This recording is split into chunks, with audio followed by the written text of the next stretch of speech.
یقین نہیں ہے، یقین۔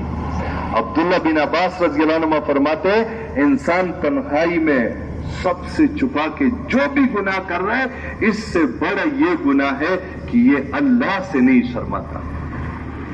انسان جب تنہائی میں گناہ کرتا ہے اللہ پاک فرماتے اے میرے بندے، سب سے بصیر سب سے خبیر ذات کو تو نے سب سے حقیر جانا، سب سے چھپا کے میرے سامنے گناہ کر رہے۔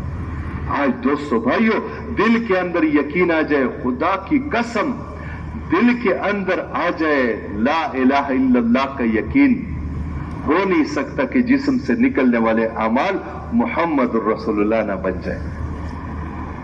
اور پھر اس دل کی ایک چاہت اٹھے گی، دل میں ایک تڑپ اٹھے گی، ایک طلب اٹھے گی کہ میں نے اپنے رب کو پانا ہے۔ بلکہ فرماتے ہیں جو اللہ کو پہچاننے وہ اللہ کے علاوہ کسی طرف دیکھے گا نہیں، اور جو دنیا کو پہچان لے وہ کبھی دنیا کی طرف دیکھے گا نہیں۔ اور جو اللہ کو پہچان لے پھر دل میں ایک طلب اٹھے گی، ایک تڑپ اٹھے گی اس دل کی، یہ دل اور کسی چیز پہ مطمئن ہو ہی نہیں سکتا۔ یہ کہے گا میں نے اللہ کو پانا ہے، اور اللہ نے پھر اپنے پانے کا راستہ اتنا آسان کر دیا۔ دوستو بھائیو، اگر مشکل ہوتا کہ جو بہت مال لے کے آئے تو وہ مجھے پالے گا، غریب آدمی نہیں پا سکتا، یا بڑی کوٹھی والا یا بڑی ڈگری والا، پھر تو مشکل بات تھی۔ دوستو بھائیو، اللہ پاک نے اپنے پانے کا راستہ اتنا آسان کر دیا۔ قل ان کنتم تحبون اللہ فاتبعونی یحببکم اللہ۔ اے میرے محبوب صلی اللہ علیہ وسلم، ان کو فرما دیجئے کہ اگر تم لوگ واقعی اللہ کو پانا چاہتے ہو، اللہ سے محبت کرنا چاہتے ہو تو کیا کرو؟ فاتبعونی، پھر میرے اتباع کرو، تم سب اللہ کے محبوب بن جاؤ گے۔ دوستو بھائیو، سنت کا راستہ یہ دین پہ استقامت کا راستہ ہے، سنت کا راستہ محبوبیت کا راستہ ہے، مرجعیت کا راستہ ہے، مرغوبیت کا راستہ ہے۔ نیک لوگوں کے محبوب بن جاؤ گے سنت کی وجہ سے، اللہ کے محبوب بن جاؤ گے، اور عوام الناس تمہاری طرف رجوع کر لیں گے، مرجعیت کا راستہ ہے۔ اور فاسق فاجر لوگوں کے اوپر تمہارا روب پڑ جائے گا، مرغوبیت کا راستہ ہے۔ دوستو بھائیو، حضور پاک صلی اللہ علیہ وسلم کی ایک ایک سنت دوستو بھائیو زمین آسمان سے زیادہ قیمتی ہے۔ حضور پاک صلی اللہ علیہ وسلم کی سنت کی قیمت، حضرت البدایہ والنہایہ کی روایت ہے، حضرت شایع علیہ السلام بنی اسرائیل میں ایک نبی تھے۔ حضرت شایع علیہ السلام، اللہ پاک نے ان کو فرمایا آپ اپنی قوم میں کھڑے ہو جائیے، میں آپ کی زبان پہ وحی جاری کروں گا۔ وہ کھڑے ہو گئے، بولنا شروع کر دیا اور فرمایا اے آسمان تو خاموش ہو جا، اے زمین تو سن لے، اللہ پاک ایک عظیم امر کی تدبیر کرنا چاہتا ہے، اللہ پاک ایک عظیم الشان کام کا فیصلہ کرنا چاہتا ہے، اس کا ارادہ کرنا چاہتا ہے۔ اللہ پاک چاہتے ہیں کہ جنگلوں اور بیابانوں کو سرسبزی کی چادر سے ڈھانپ لے، وہ چاہتا ہے کہ نشیبی میدانوں کو جار و اشجار سے آراستہ کر لے، اور صحراؤں کو انہار سے آراستہ کر لے۔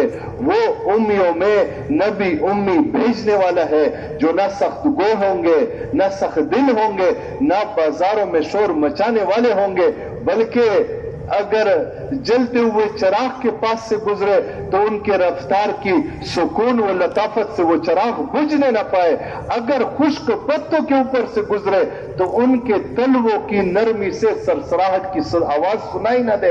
اللہ پاک نے فرمایا میں ان کو جنت کی بشارت دینے والا بھیجوں گا اور جہنم سے ڈرانے والا بھیجوں گا، اور ان کا دل سراپا میری خشیت ہوگا، اور تمام کریمانہ اخلاق میں ان کو حفا کر دوں گا، اور وفا اور سچائی کو اس کی طبیعت بنا دوں گا، عدل و انصاف کو اس کی شریعت بنا دوں گا، اس کے منہ سے حکمت کے بول جل رہے ہوں گے۔ اور فرمایا ان کی وجہ سے میں اندھوں کو بینائی دوں گا، گنگوں کو گویائی دوں گا، بہروں کو شنوائی دوں گا، اور فرمایا ان کی وجہ ان کو فرمایا کہ ان کا نام احمد صلی اللہ علیہ وسلم ہوگا، ان کے اسلام کو ان کی ملت بنا دوں گا، اور ہدایت کو ان کا امام بنا دوں گا، اور ان کی وجہ سے میں پست و کمزور لوگوں کو بلندی آفتاب دوں گا، ان کی وجہ سے